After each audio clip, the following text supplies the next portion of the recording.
एवढे भांडेच कुठले पडतात मला काही समजतच नाही. समजत नाही म्हणजे किती भांडे पडते ते कपड्यावाली भांडेवालीच्या वरची अवस्था झाली माझी. कस काय?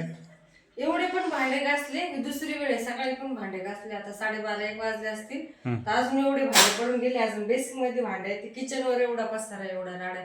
अजून साबुदाणा बनवायचा, अजून उपवास आहे, गुरुवार आहे तर जेवण बाकी आहेत. ते तर भांडे वेगळेच. आणि हेच किती मोठे भांडे पडले. मी सकाळपासून दुसरी वेळ घासायची. मग इतके भांडे पडते, कुठले भांडे पडते काही समजतच नाही बापरे. आता जेवण झालेच अजून तिसरी वेळ. मग तर तुझे अर्धा दिवस तर भांडे घासण्यातच गेला.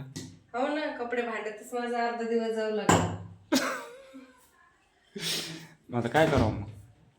काय करणार, दिसले भांडे की घाशीत बसलो आम्ही. मग भांडे खराब करायचेच नाही ना. ते ह्याच्यात द्यायला पाहिजे तुम्हाला जेवायला. पत्रवळीत का? हा, त्याच्यातच द्यायला पाहिजे. धरून पत्रवळीच मग आणावं म्हणतोय. ते आणून ठेवा, तेच देते तुम्हाला. जेवण करणे, हे करणे आणि फेकून देणे. बरं आणू मग. हम्म